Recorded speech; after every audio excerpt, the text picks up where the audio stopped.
விமர்சனம் பண்ணக்கூடிய தலைவர்கள் அத்தனை பேரும் திமுக கூட்டணியில் அங்க வைப்பவர்கள். அவர்கள் எதுக்குத்தானே செய்வாங்க? அவர்களுக்கு ஒரு பயத்தை, ஒரு பீதியை முருக பக்தர்கள் மாநாடு உருவாக்கி இருக்கிறது. ஆகவே அவர்கள் அதற்கான மாற்று கருத்தை தான் விதைப்பார்கள் ஒழிய இது நல்ல மாநாடு என்று சொல்வார்களா?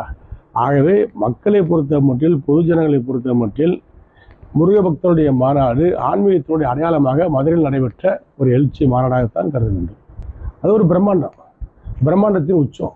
மக்கள் மனத்தில் ஒரு மாற்றம் இருக்கிறது. ஆளுகின்ற கட்சிக்கு ஒரு ஏமாற்றம் கிடைக்கும். அது பக்தியே இல்லாதவர்கள் கோயில் கட்டினா எப்படி இருக்கும்?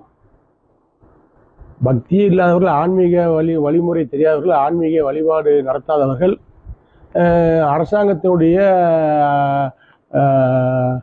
அரசாங்கத்தில் இருக்கிறோம் என்பதற்காக நிற்பதன் அடிப்படையில் அங்கே நடைபெற்ற ஒரு திருவிழாவை மாநாடு என்று சொன்னார்கள்.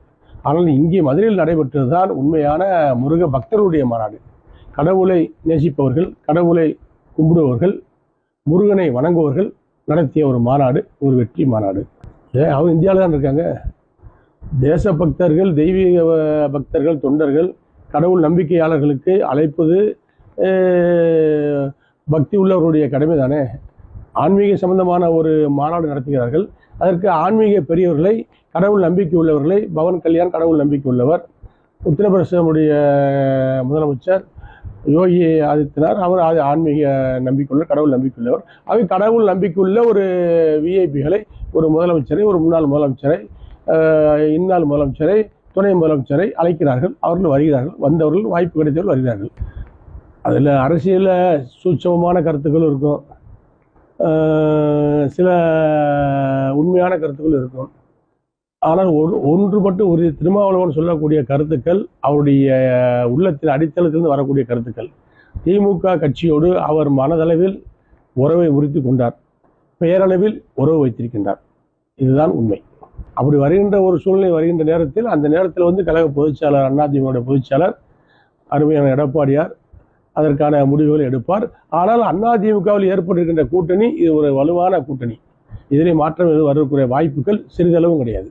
நீங்க மதிமுக மட்டும் கிடையாது, விடுதலை சிறுத்தைகள், மதிமுக, வேல்முருகன் கட்சி, வாழ்வுரிமை கட்சி, மார்க்சிஸ்ட் கம்யூனிஸ்ட் கட்சி, இந்திய கம்யூனிஸ்ட் கட்சி, எல்லா கூட்டணி கட்சிகளும் காங்கிரஸ் வரைக்கும், தேசிய காங்கிரஸ் வரைக்கும் இன்னைக்கு திமுக தலைமை மீது, கட்சி மீது அதிருப்தியில் இருக்கின்றதற்கு அடையாளமாகத்தான் எங்களுக்கு அதிக சீட்டு வேண்டும், எங்களால் தான் நீங்கள் ஆட்சிக்கு வந்தீர்கள், பலனடைந்தீர்கள், பக்குவப்பட்டீர்கள், பலன்களை அனுபவித்து வருகிறீர்கள். ஆனால் உங்களுக்கு உறுதுணையாக இருந்த எங்களுக்கு எந்த விதமான லாபமும் இல்லை. நாங்கள் கொடுத்த கோரிக்கைகளையும் நிறைவேற்றவில்லை, நீங்கள் சொன்ன கோரிக்கைகளையும் நிறைவேற்றவில்லை. ஆகவே இந்த முறை நாங்கள் தேர்தலில் அதிக சீட்டுகளை கேட்போம், பெறுவோம் என்ற ஒரு கண்டிஷனை போடுகிறார்கள் என்று சொன்னால் அங்கே ஒரு பூகம்பம் எழுகிறது என்றுதானே அர்த்தம். ஆகவே திமுக கூட்டணியில் சலசலப்பு ஏற்பட்டு விட்டது, அங்கே பிரச்சனை உருவாகிவிட்டது. அந்த கூட்டணியும் உரியக்கூடிய வாய்ப்பு இருக்கிறது, வெளியேறக்கூடிய வாய்ப்பு இருக்கிறது. காலம் இருக்கிறது, நேரம் இருக்கிறது, அதற்கான தருணம் இருக்கிறது. சமயம் சந்தர்ப்பம் வருகின்ற பொழுது மாற்றங்கள் வரும். அதற்காக நம்பியவர்களை ஏமாற்றுகின்ற பழக்கம் அதிமுகவுக்கு கிடையாது. நம்பி ஆதரவு கொடுத்தவர்களை ஏமாற்றுகின்ற பழக்கம் எங்கள் அண்ணன் எடப்பாடியாருக்கு கிடையாது. ஆகவே வருகின்றவர்கள் எங்களோடு உறவு வைத்துக் கொள்ளலாம், எங்களோடு கூட்டணி வைத்துக் கொள்ளலாம். அதை அதிமுகவுடைய தொண்டர்கள் முழுமனதோடு ஏற்றுக்கொள்வார்கள். காலத்தின் சூழ்நிலை, திமுகவை எதிர்க்கின்ற கட்சிகள், திமுக ஆட்சி வரக்கூடாது என்று எண்ணுகின்ற கட்சிகள், திமுக ஆட்சியை வீட்டுக்கு அனுப்ப வேண்டும் என்று எண்ணுகின்ற கட்சிகள் எல்லாம் அதிமுகவுடைய தலைமை ஏற்க வேண்டிய காலம், சூழ்நிலை, சந்தர்ப்பம் வந்து கொண்டிருக்கிறது.